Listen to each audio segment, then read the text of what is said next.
I'll try to break out if I can. A couple of things. In a company I worked in years ago, the fellow who headed sales used to say, our success will be find them, love them, keep them. And it was a very simple but very clear way of doing things. If we were talking about companies, Liberty Mutual, a Fortune 100 company, made a clear decision to stay in Boston. And their expansion in Boston will add several hundred jobs in Boston. If somebody were coming here and adding 50 or 60 jobs, it would have gotten a great deal of attention. And we don't, I think all of us, press, those in government, spend enough time paying attention to the companies that are here. It certainly is easier there. There are things that I think we ought to take a look at. One, venture capital. Massachusetts ranks second in total investment for 2010 on a per capita basis. At the end of this last third quarter, there are people who argue that we're second to California and ahead of New York. Some people suggesting that not, but we're in 1, 2, and 3, in those places. In terms of expense of doing things, who are we competing with? I don't think we're competing in many of the instances with these companies with North Carolina. I think we are competing with Silicon Valley, with New York, the fringes of Washington, D.C. None of them are cheap places to live. And I think the creative base that we have becomes a huge asset in what we do. There's this program in the handout that is at your seats, Mass Challenge, a description of Mass Challenge started by a couple of people from Bain Capital. It's the world's largest startup competition. It happens here. There's a 3-month accelerator program that's part of what happens with Mass Challenge. In the past 2 years, 200 startups have graduated, and over $2 million have been given out. Last year's competition raised $90 million in capital and created 500 jobs. It's a program. It's winning a series, if you will. It's not winning the pennant, but it's, I think, a very interesting model. And one of the things that I think we need to look at is, how are we integrating our community with those college students who are here? I don't think we do a good enough job of saying, hey, by the way, stay here, invest here, work here, and live here. It is sort of something we expect them to figure out on their own, and some of them do. But I think in terms of dealing with our assets, and this is true for both government and business, that we need to figure out a way of making a place that hasn't always been the most welcoming in the world, a much more welcoming place to people who are here in college. And I think we need to look at that. One of the assets, and Ed touched on this briefly, that we do have, there are few places, there are some that do it, but there are few places where you have city government, state government, the business and academic community able to work together. And that's one of our great assets, our ability to do that. And that actually exists here. So I think there are some things that we still have going for us that we need to figure out. How do we become a more inviting place to live, work, educate, and stay? That reminds me, probably everybody's heard this, but the guy walking down the street, walking down Broadway in South Boston, and he says to somebody, can you tell me where East 6th Street is? And the guy says, hey, pal, if you don't know where you are, you don't belong here. I want to make sure that we have time for actually smart questions from the audience, but let me just throw it open. Thinking about the city's competitiveness between now and 2030, let me ask everybody, what do you think is the single biggest threat that's not being talked about enough right now? I think we should talk about public transportation just a little bit, because we have... There's about 8 billion reasons to talk about this. It is the most indebted public transportation system in the country. It is, as the Dallas Angelo report pointed out in painstaking detail, has enormous problems in terms of infrastructure. It is a second-rate, at best, public transportation system, and it is an issue that people talk about. A great little metaphor that's being used around banking is, kick the can around, debts that are, covenants are broken, et cetera. We do that with the T. We kick the can down the road, and we have a legislature that, while it's beginning to grapple with it, it is one of the biggest issues that we have, I think, as an economic development issue. BBJ is going to editorialize in favor of the first gas tax increase since 1991 to pay for it? You know, I think we wouldn't be the only business-oriented group or organization that advocated for it. But we'd probably have to think about that some. I do think there just needs to, there's a... Oh, come on. There's just a lack of political will. It's just, it's not, it doesn't seem to be the legislature's problem. It's someone else's problem. It's the problem of people who have to ride the T. Big problem not being talked about enough. Two things that I realized when I took this job several months ago. I need to be an advocate for public transportation and public education, and I include charter schools in the public education part of that. If we're going to attract and retain young people in the city, public education is an important part of what we need to be thinking about and dealing with. Public transportation, I'll leave it to others to decide whether it's a first-rate or second-rate system. We clearly have not invested enough in it, and we can't be miserly about investment in the infrastructure of public transportation and expect it to work perfectly. And when the train isn't on time in the middle of a winter storm, I don't know why we act like we're surprised. We have a great asset here, and desuetude will be the word for the transit system described years from now by people who take a look at it. You can't have a first-rate system if you don't invest in it. And we have a great asset in that system, and we're not facing up to reality. And you can't expect it to work in a fair way, never mind a good way or an excellent way, if we don't invest in it. You know, we haven't yet mentioned the three most boring words in the English language: unfunded pension liability.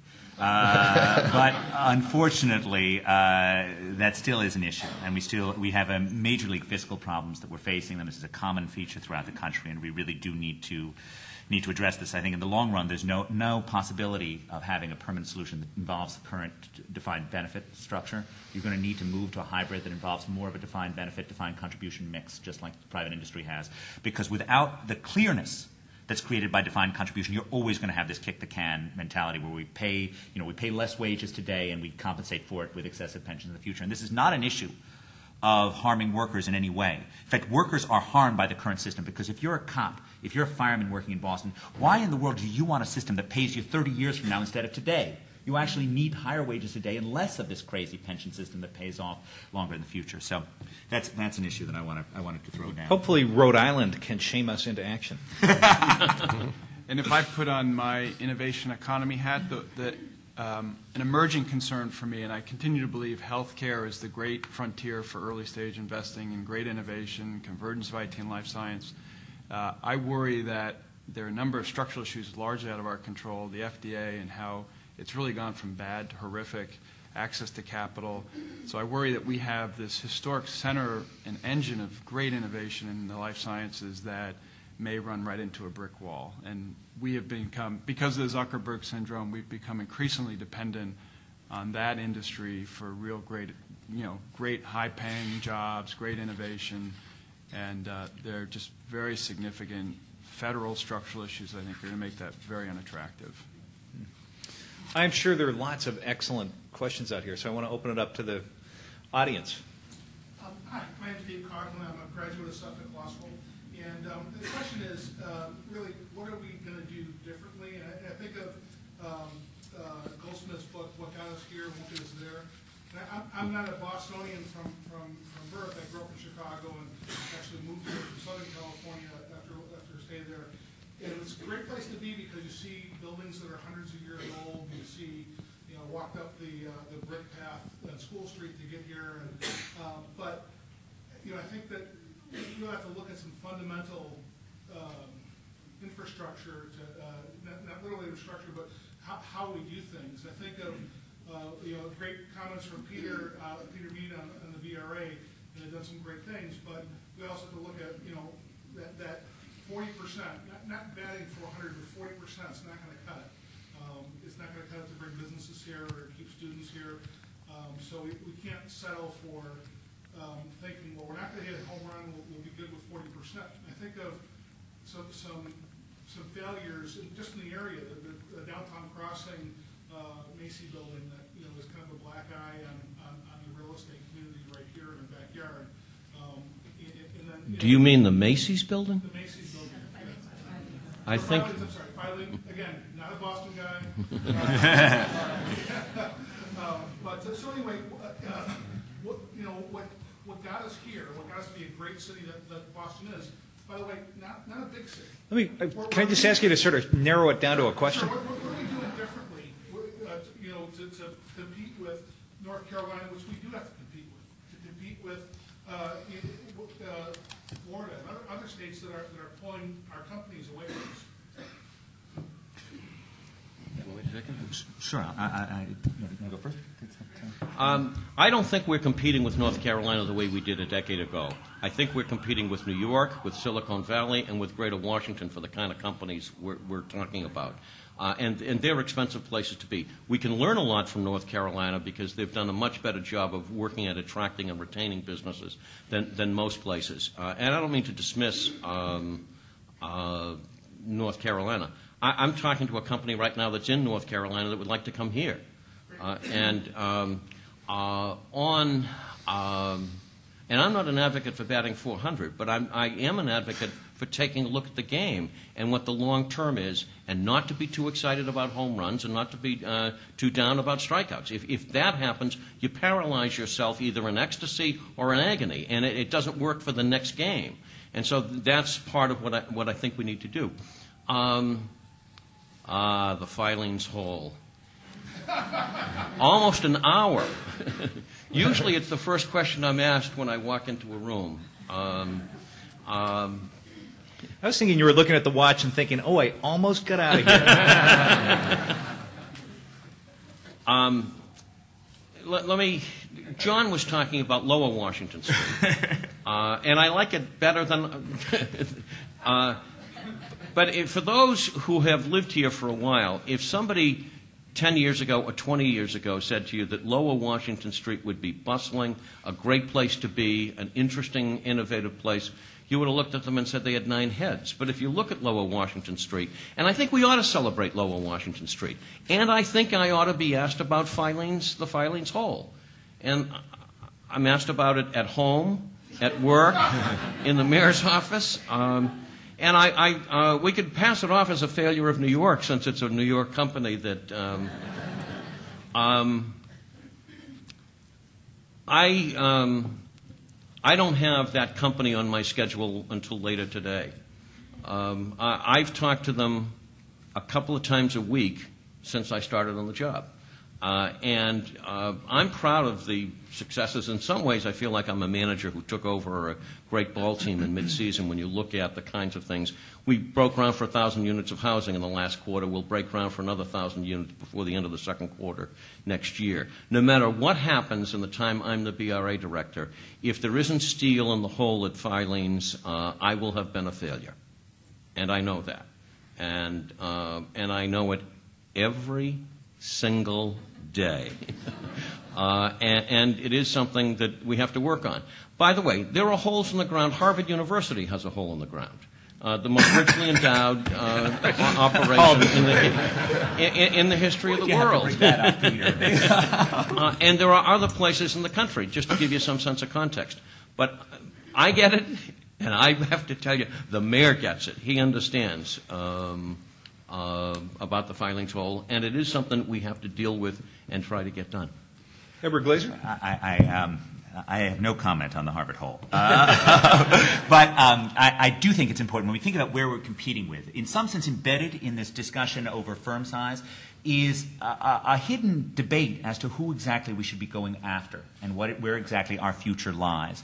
And indeed, it is true that we have a large average firm size, which by the way means 23 people on average in establishments rather than a 16-person average. Right? It's not about 1,000 persons. It's about this mid-level, and that reflects a paucity of very small startups. But it's also true that we have a paucity of very large firms as well, because this is a really tough place to do business if you're in the job of doing ordinary business over and over again at low cost. Right? This is a very high-cost region to do these things. We can work on both margins. Right? And we should, in fact, work on both margins. We should be worried about, bringing in more, allowing more startups to flourish. which is a very unplanned process, and it's a process in which we are very much competing with Silicon Valley and not with Houston. And then we should, in fact, not forget the larger firms as well, where we are, in fact, more likely to be competing with lower-cost regions, particularly in the South, and that's going to be more likely to be about cost. If you asked me where I thought we were going to be likely to have more success, I think we're more likely to be successful with the startups rather than with the large companies. But it is always appropriate to pay attention to both. And I think very much this issue that was raised, and I just want to second it, of celebrating our homegrown business leaders on a regular basis, that really is important, because this region depends on its entrepreneurs, and let's not treat them as pariahs. Let's treat them as the economic heroes that they often are. Should I take another question? Great. I'm Jane Forrestal. I live in Boston. I work in Boston. I play in Boston. And I was wondering, I want to build on Peter's comment about the 1,000 units that are being built now and will be another 1,000. I'm on the Impact Advisory Group for many of the projects in my neighborhood, which is the West End. And we've got some wonderful opportunities in our community. The problem I see with bringing businesses and growing businesses is that a lot of these are rental units. They're not condominiums. They're not homes. People tend to leave rentals. They don't get involved in their communities. They're here for a short time. It could be they're doing an internship at Mass General, or they're a student at Suffolk.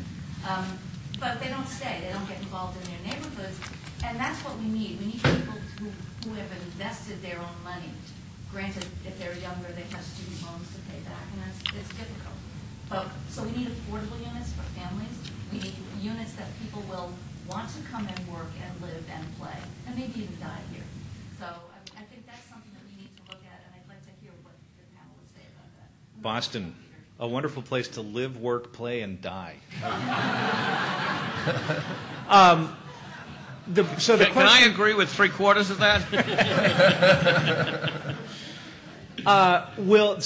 Too much rental housing for now, is it a problem that sort of the economy will turn, real estate, God willing, will finally hit some sort of bottom, and many of those now rental buildings will turn condo, and we'll get back to more of an ownership economy? I don't know if anybody here has ever heard of this fellow, Ted Williams, who used to play baseball.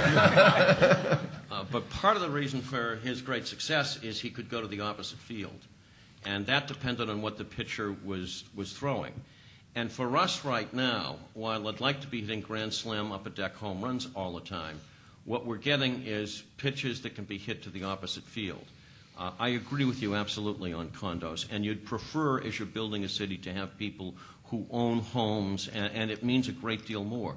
But the market is only giving us opposite field pitches right now, because the market will support residential. It'll be a while, and most people who are building are trying to figure out, as they put their buildings in, how can they move residential buildings to condominiums. But it is, frankly, what the market allows at this particular point.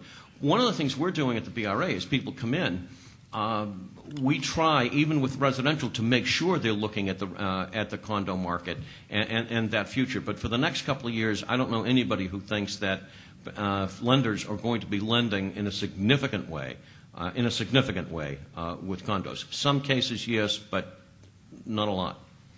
I actually want to disagree strongly with the presumption that we just want, we want a city based on condominiums. I mean, I think rental housing is incredibly important and an incredibly good thing for Boston to have a lot of, right? In fact, I think in this country as a whole, we've oversold ownership, right? In fact, that tends to be actually a bad thing for cities, given that more than 85% of multi-unit dwellings are rented, and whereas more than 85% of single-family detached houses are owned.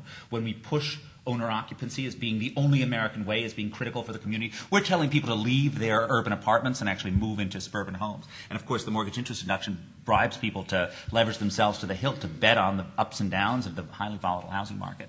It is a wonderful thing that people in their 20s and 30s can go into a market that doesn't require them to make an investment that ties themselves to the community, that doesn't require them to pay the very heavy upfront fees involved in buying a house. It is a wonderful thing that they have that flexibility, and it is a wonderful thing that Boston can give them to them. So I think, far from being in any sense ashamed about the production of rental housing, I think we should take deep pride in the fact that we deliver plenty of rental housing, and we should continue to do so over time. I mention it everywhere in terms of the units that we've broken ground for. I mean, we haven't Well, I mentioned 1,000 units of housing in the last quarter. We haven't done that since 2006, and very few places are doing it. I would rather a mix where we do have some condos in the mix. And obviously in a city like ours, we're going to have a significant residential part of it, but there's almost no condominium being, as part of it right now. The mix is in the single digits. I'd like it to be higher than that. If the mix, frankly, if the mix were 20/80, I'd be one happy camper. That's certainly fair. And certainly we all hope for a city of choices where people have different options. Over this side, Mr. Beal. Robert Beal and Beal Companies. What business are you in? Spreading holiday cheer. Last year, City Councilor Leland Chung from Cambridge and Michael Ross from the City of Boston brought together at the Museum of Science civic, business, and government leaders from Boston and Cambridge. And it was the first time that the two cities came together to talk together and how they collaborate, which I think should be done because we're not two different countries, we're one greater city.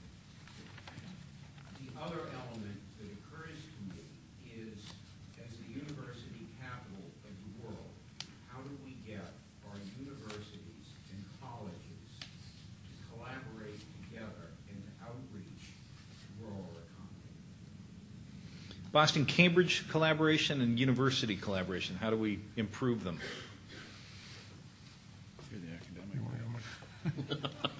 All right, Harvard. All right.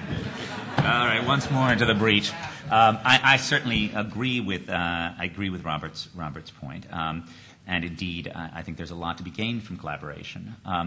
The region has benefited from having lots of diversity of communities in many ways, right? That creates choice, that creates competition, and lots of that is to the good. But it also creates problems, and I think one of the things when you think about our housing stock problems, the problem is not in Boston or even in Cambridge. The problem is that we have so many small suburban communities, one of which I happen to live in and own in, which don't see any gain from allowing new construction in their areas, right, which see themselves as homeowners enclaves that say no to everything. And indeed, this fractionalization makes things enormously hard in terms of providing homes for lots of people throughout the greater Boston region. But unquestionably, there's need for more collaboration. And indeed, I think on some level this has got to come from the State House in terms of creating more institutions rather than just a one-off. I mean, wonderful thing that Mike Ross and Leland Chung are talking to each other. But until we have institutions that are in place that encourage more collaboration, that's going to be harder to achieve. And I think it's a great thing for the State House to take up in terms of the university collaboration across different universities. I mean, I can say that I, as director of the Rappaport Institute at Harvard, I treasure our collaboration with Suffolk, and I'm delighted to be here as well. And I know that there's many people within the university communities that are working hard every day to try to create more collaboration. But as Robert knows as much as anyone, it's always a battle and something that we should be fighting. Just taking a big swing, Peter Mead, how often do you talk to Bob Healy, and what do you talk about? He's the city manager in Cambridge. Not often enough. And I think, part of what happens is you look at sort of the agenda that's in front of you now. I think what Robert points out is an important part of what goes on. And by the way, when people look at us, I mean, how many people do you know who live in Newton, Brookline, Cambridge, when they're more than 800 miles away from here and you say, where do you live? They say Boston. I mean, when we're a market, and I think we have to understand that and work with each other. Cambridge is attracting somebody is not, I don't think, a failure for any other community around the city of Boston. And I think there are examples, and I think the examples work best is when you have the business community and the governments working together to try to attract other businesses. And one of the things that we've been doing is trying to get our local businesses to talk to companies we're trying to attract. And I think much more important than talking to a suit from the 9th floor at City Hall is to talk to a CEO in a business that is either like yours or has some similarities to yours. So I think the combination of doing things with cities and towns around us in the business community is a real asset. I think I have time for one more question before I guarantee an on-time departure. Thank you. Dave Conlon. You talked a lot about Boston 2030 as the topic today, but it's not within the context of the state. The panel has alluded to what may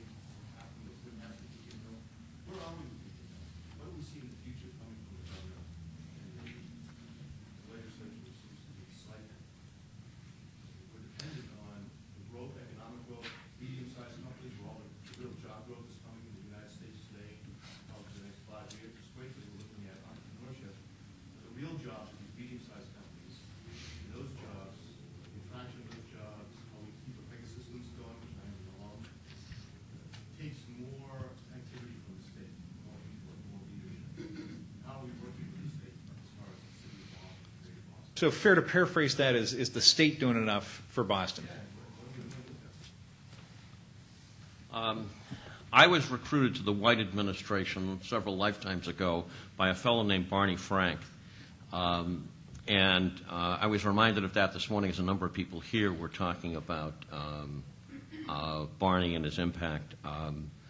When I was recruited, this fellow who was the mayor of Boston, Kevin White, was running against this guy, Frank Sargent, for the governor's chair. It didn't actually do a lot for the relations between the city and the state. And there were a number of examples. John Collins, Kevin White's predecessor, was running for the U.S. Senate around the same time another governor was. One of Tom Menino's assets is he loves being mayor. And if you gave him the opportunity to be the governor tomorrow, he wouldn't take it. And I think people know he's the mayor. And I think that goes a long way in terms of relationships. I've never seen the relationship with the state better. You know, the Vertex thing, the things that have happened in the South Boston waterfront was city, state, and private sector working together. So the relationship is a good one. In terms of how the state on its own deals with companies, I think you'd have to ask somebody from the state about that question. But the relationship between the city government and the state government has never been better. I've had, from an early stage venture perspective, actually have been very supportive. Mass Challenge, some of the programs we've mentioned today, Greg Bielecki and Deval have been, financial supporters of. As a capitalist, though, I don't really look to the State House for support. The issues that confront my industry are much more federal issues.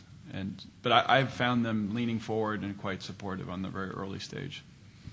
I think the awareness level in the administration and has gone, on the state level, in terms around economic development, has gone from, I think, barely a C minus to maybe close to a B in the last 10 years, in terms of the level of interaction, the awareness. And it's largely because they know that the one and only political issue is jobs.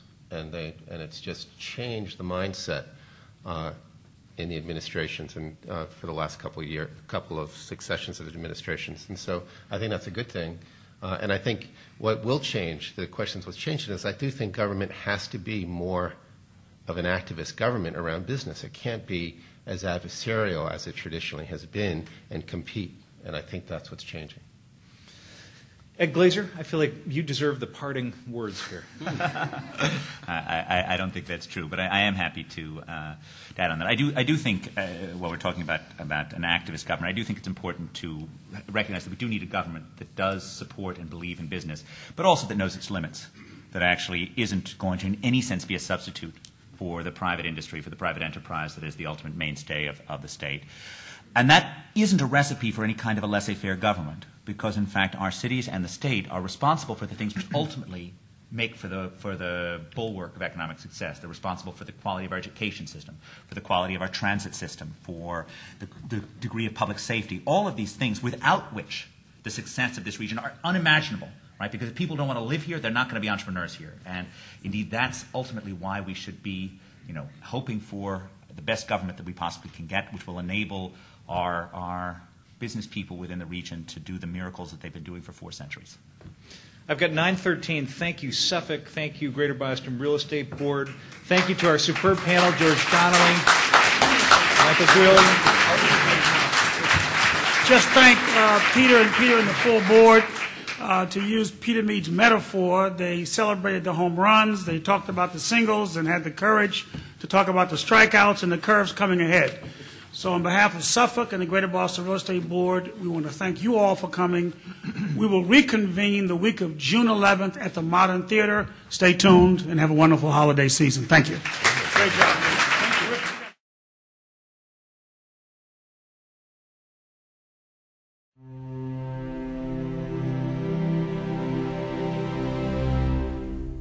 you. This preceding program was brought to you by Suffolk University. Please visit us on the web at www.suffolk.edu.